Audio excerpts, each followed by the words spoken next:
Hello students, this is Kartik Gautam, your social studies teacher. Chapter 4 हम पढ़ रहे the elements of democratic government. तो basic हमने समझा था कि चीज़ें क्या क्या कंडीशन हो जाती है कंट्री में, क्योंकि डाइवर्स कंट्री है ना। डाइवर्स कैसे है? देखो, डाइवर्स होने के लिए ऐसा नहीं है कि लोगों का ही अलग अलग होना ज़रूरी है। हम बहुत ज़्यादा एरिया में डाइवर्स हैं। कैसे? जैसे क्लाइमेट हमारा डाइवर्स है। कभी कहीं बारिश होती है, कभी कहीं सूखा रहता है, कहीं बहुत ज़्यादा बारिश होती है। कहीं पे बहुत थिक फॉरेस्ट हैं, कहीं पे थॉर्नी फॉरेस्ट हैं, कहीं पे मैंग्रोव फॉरेस्ट है, कहीं पे माउंटेन्स हैं, कहीं पे प्लेन्स हैं, कहीं पे प्लेट्यू हैं, है ना। कहीं पे प्लेन सरफेस है, कहीं पे फार्मिंग बहुत अच्छी है, कहीं पे फार्मिंग बहुत कम है, कहीं पे वाटर ज़्यादा है, कहीं पे वाटर बहुत कम है। तो इन चीज़ों पे भी हम डाइवर्स हैं। अब इन्हीं कंडीशंस के हिसाब से इंसान, क्योंकि पहले क्या था, पहले तो जंगलों में ही रहता था, फिर उसने अपने आप को चेंज किया, तो उसी के अकॉर्डिंग रहा, तो वो डाइवर्स हुआ। जिस तरह से रहा वही उसने क्रॉप्स की, उसी तरह से कपड़े पहने, उसी तरह से लिविंग स्टाइल उसका रहा। तो इंसान भी डाइवर्स है। अलग अलग रिलीजियन है लोगों के, अलग अलग तरह का खाना पीना है, अलग अलग तरीके का लाइफ स्टाइल है। तो इंडिया डाइवर्स है। अब डाइवर्सिटी से जब छेड़छाड़ की जाएगी तो क्या होगा? कॉन्फ्लिक्ट्स होंगे। कैसे? जैसे गवर्नमेंट होती हैं, मान लीजिए किसी एक मेजॉरिटी को या किसी एक ग्रुप को सपोर्ट करने वाली गवर्नमेंट बन जाए, तो वो दूसरे जो भी ग्रुप है उनको इक्वल बेसिस पे जज नहीं करेगी, ठीक है ना। तो उन्हें बुरा लगेगा तो कॉन्फ्लिक्ट्स होगा, सीधी सी बात है। अब मान लीजिए आप क्रिश्चियन हैं, ठीक है, आप जीसस क्रिस्ट को बहुत मानते हैं, और उनके बर्थडे के दिन आपके पास राइट ना हो कि आप उनका बर्थडे मतलब क्रिसमस सेलिब्रेट करें, तो बुरा लगेगा तो कॉन्फ्लिक्ट्स होगा, झगड़े होंगे, ठीक है ना। या फिर आपके घर पे कोई फंक्शन हो और लोग इंटरप्ट करें, वो फंक्शन ना होने दें, तो बुरा लगेगा। तो ये भी चीज़ एक कॉन्फ्लिक्ट हो जाती है, ठीक है ना। कई बार स्कूल में हो जाता है, आप लोग एक दूसरे से लड़ जाते हो, तो वो भी कॉन्फ्लिक्ट है। लोगों के साथ जब डिस्क्रिमिनेशन होता है तो इस चीज़ को थोड़ा अच्छे समझिए।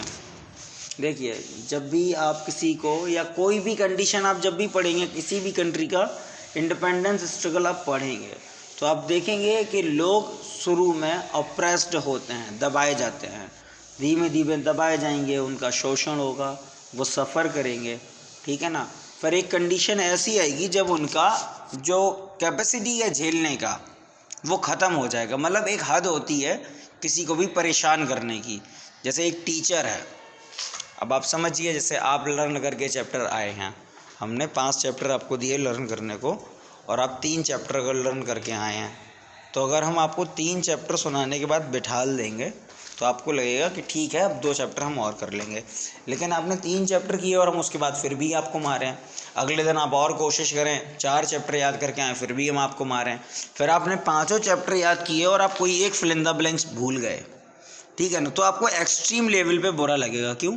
क्योंकि आपने पूरा एफर्ट किया था, फिर भी सर ने मारा, ठीक है ना। तो मोस्टली क्या होता है, जब बच्चा ट्राई करता है या एफर्ट डालता है तो टीचर उसे प्रेज़ करता है। तो ऐसे ही जब किसी को भी ऑप्रेस्ड किया जाएगा, बहुत ज़्यादा कुचला जाएगा, परेशान किया जाएगा, तो एक एक्सट्रीम कंडीशन आएगी जब उसे गुस्सा आएगा, और जब उसे एक्सट्रीम कंडीशन पे गुस्सा आएगा तो क्या होगा, तो रिवॉल्ट स्टार्ट होता है। क्या स्टार्ट होता है? रिवॉल्ट। मतलब लोग लड़ना चालू करते हैं, विरोध करना चालू कर देते हैं। बहुत सारे केसेस हैं। जैसे अमेरिका है, सबसे पहले इंडिपेंडेंट हुआ तो वहाँ पे वुमेन्स को राइट नहीं थे, जो स्लेव्स थे उनको राइट नहीं थे। धीमे धीमे उन्हें समझ में आई ये चीज़, तो उन्होंने भी रिवॉल्ट किया, तो वहाँ चेंज आए, स्लेवरी बंद हुई। अब्राहम लिंकन ने स्लेवरी बंद कराई। साउथ अफ्रीका में क्या था? ब्रिटेन की कॉलोनी थी।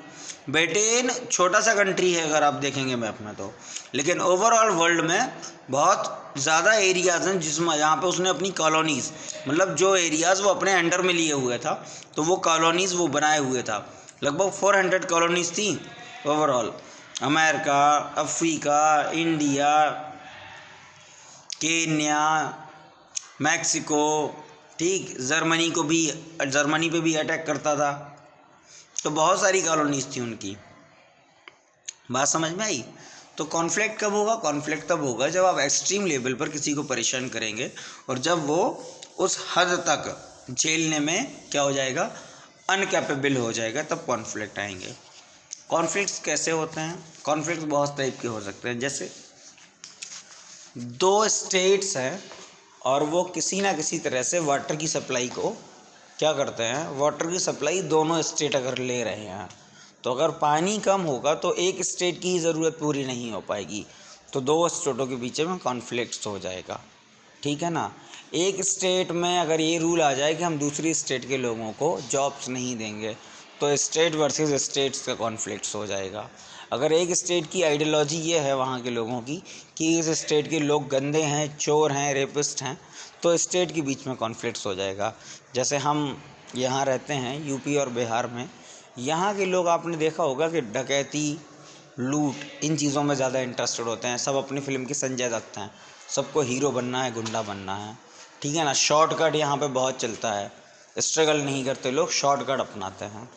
ठीक, तो क्या होता है जब आप महाराष्ट्र साइड जाएंगे, इंदौर जाएंगे, ठीक, तो यहाँ पे या हैदराबाद, तमिलनाडु जाएंगे तो थोड़ी सी प्रॉब्लम होती है। क्यों? क्योंकि लोग जानते हैं कि ये लोग पता नहीं कैसा इंसान हो और वो लोग थोड़े से काल में शांति से रहने वाले लोग हैं, तो प्रॉब्लम होती है। तो यहाँ पे भी कॉन्फ्लिक्ट्स हो जाते हैं। तो आइडियोलॉजीज़ के कॉन्फ्लिक्ट्स हुआ। अब हिंदू, मुस्लिम, क्रिश्चियनिटी, ठीक है ना, पारसी, जैनिज़्म, इतने सारे रिलीजियन हैं। अब इतने सारे रिलीजियंस हैं तो रिलीजियंस के बीच में अगर आप डायलॉग्स का, ठीक है, किसी और धर्म को बुरा बोलेंगे, वो आपके धर्म को बुरा बोलेगा, आप उनके कमी में धर्म में कमी निकालोगे, वो आपके धर्म में कमी निकालेंगे, तो क्या होंगे, बुरा लगेगा और कॉन्फ्लिक्ट्स बनेंगे। मान लीजिए दुर्गा पूजा हो रही है, ठीक है ना, और मुस्लिम डोमिनियन गवर्नमेंट है, मतलब जो पावर में है वो मुस्लिम्स हैं, तो वो आपको अथॉरिटी नहीं दे रहे हैं पूजा करने की, तो कॉन्फ्लिक्ट्स होगा। अगर हिंदू डोमिनियन गवर्नमेंट है, ठीक है ना, तो वो मुसलमानों को ताज़िया वाज़िया निकालने की परमिशन नहीं दे रहे हैं, तो वहाँ पे कॉन्फ्लिक्ट्स होगा। तो ऐसी कंडीशन में क्या होता है, कॉन्फ्लिक्ट्स होते हैं।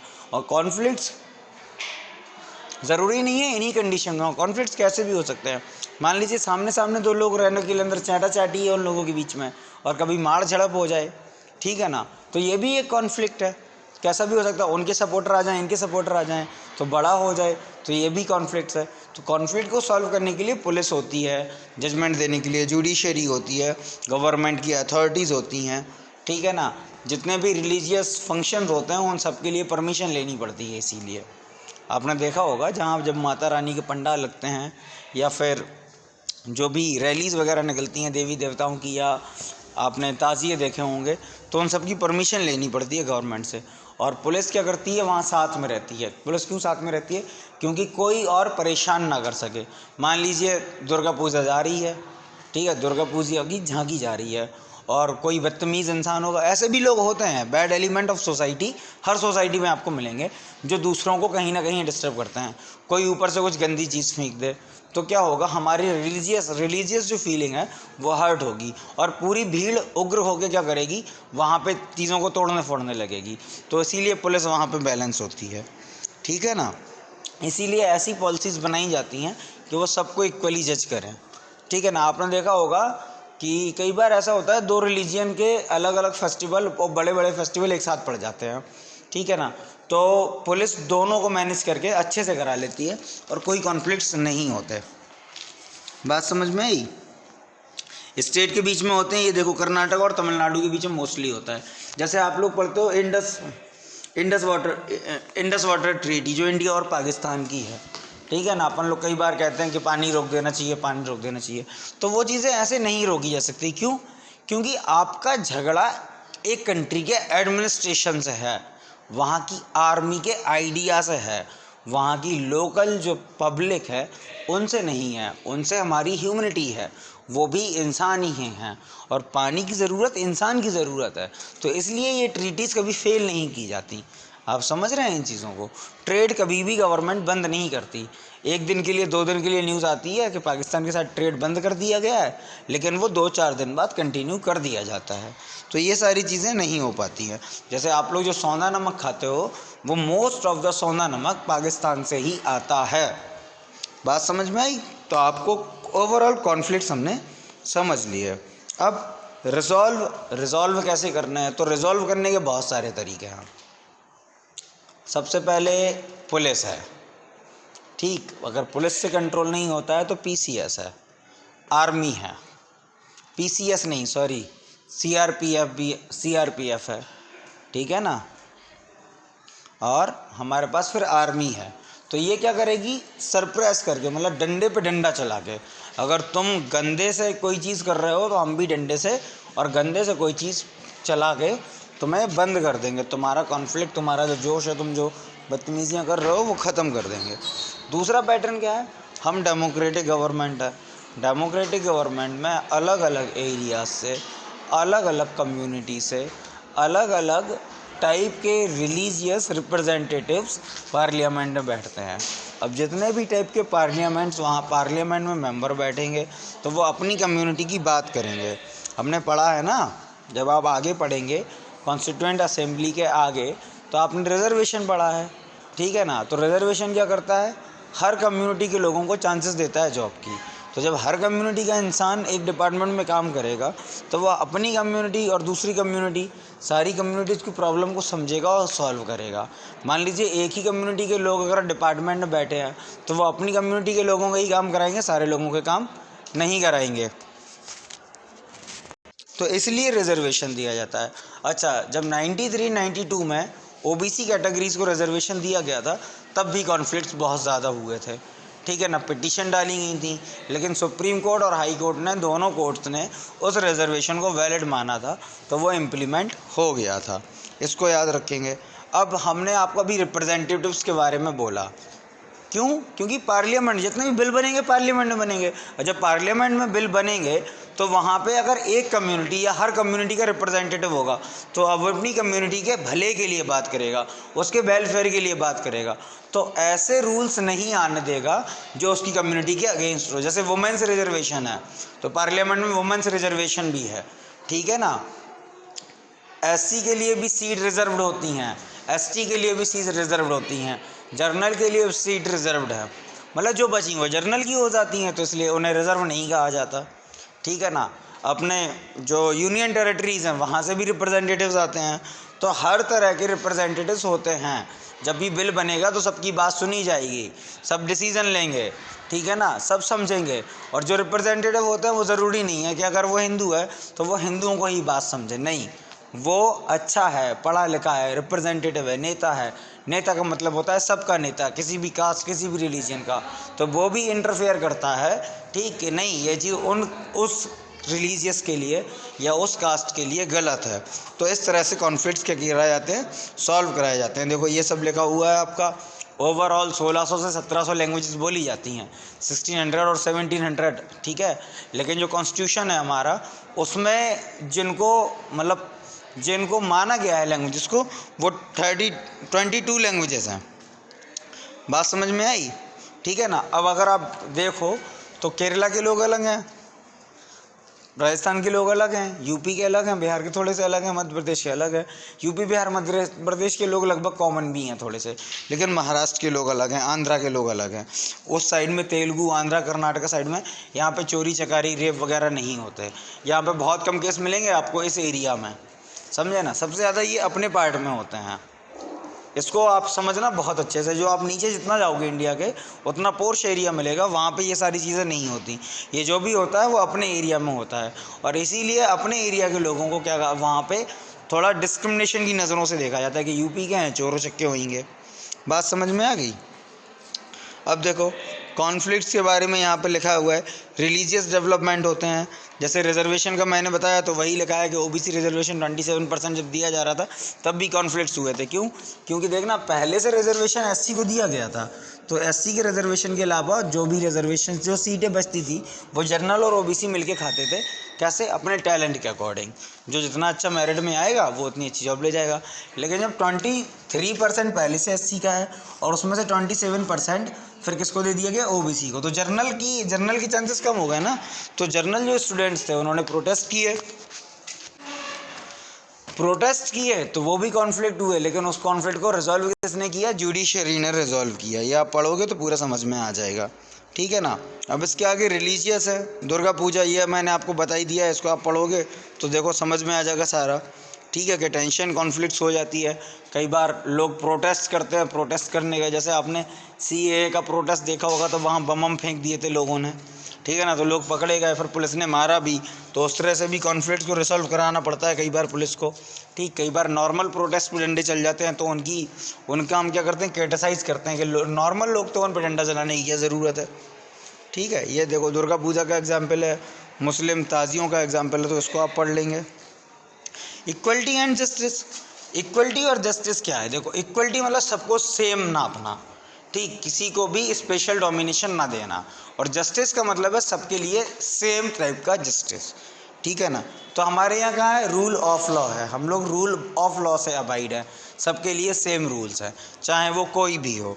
ठीक है ना, सबको सेम अपॉर्चुनिटीज़ हैं, education opportunities, job opportunity, religious opportunities हो, फ्रीडम ऑफ एक्सप्रेशन हो। ठीक है ना, चाहे वो फ्रीडम ऑफ एजुकेशन हो। फ्रीडम ऑफ एजुकेशन एक्चुअली कोई फंडामेंटल राइट नहीं होता है, वो फंडामेंटल राइट का ही एक सेक्शन बना दिया जाता है। ठीक, तो वो अलग से ऐड किया गया है। ठीक है ना। बुरी जो ईविल प्रैक्टिसेस हैं वो अपने यहाँ नहीं चलती हैं। अब कौन कौन सी, जैसे अनटचेबिलिटीज़ है, स्लेवरी, ये सब अपने यहाँ नहीं चलता। ठीक, तो गवर्नमेंट क्या करती है, इक्वल राइट्स देती है सबको, डिस्क्रिमिनेशन जो है वो बंद कर दिए गए हैं। ठीक है, अगर आप किसी के साथ डिस्क्रिमिनेट करते हैं किसी को, तो वो क्या कर सकता है, आप पे केस भी कर सकता है। ठीक है ना। अब देखो, कुछ ह्यूमन राइट्स भी होते हैं। ह्यूमन राइट्स का मतलब होता है ऐसे राइट्स जो ह्यूमन को दिए जाएं। फंडामेंटल राइट्स अलग है, ह्यूमन राइट्स अलग हैं। जैसे अपने तरह से लाइफ जीना, ये फंडामेंटल राइट नहीं है, ये ह्यूमन राइट है। अपने हिसाब से कपड़े पहनना, अपने हिसाब की एजुकेशन लेना, अपने हिसाब से खाना खाना, ये सब क्या है, ये आपके यूनिवर्सल ह्यूमन राइट्स हैं। ठीक है ना। जैसे किसी इंसान को ज़बरदस्ती सरप्रेस कैसे किया जा सकता है, उसको भी लाइफ जीने का क्या है, हक है, तो वो क्या है, ह्यूमन राइट्स है। बात समझ में आ गई। ठीक, ह्यूमन राइट ये भी है कि वुमेन्स को सेम अपॉर्चुनिटीज़ दी जाएं। ठीक है, लड़कियों को भी पढ़ाया जाए। तो ये सब आपको, अब आप अगर फंडामेंटल राइट्स देखेंगे तो वहाँ नहीं देखेंगे।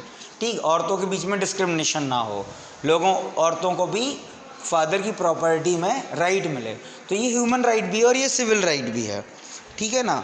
जैसे अफ्रीका का मैंने आपको बताया, अफ्रीका का केस यहाँ के नीचे है और ऊपर भी था। जब हमने कॉन्फ्लिक्ट्स की हेडिंग यहाँ पढ़ी थी, तो कॉन्फ्लिक्ट्स की हेडिंग के ऊपर भी था, वो अफ्रीका नहीं है। मैंने सोचा था कि मैं बाद में समझाऊंगा, तो मैं अब आपको बाद में ही समझाऊंगा।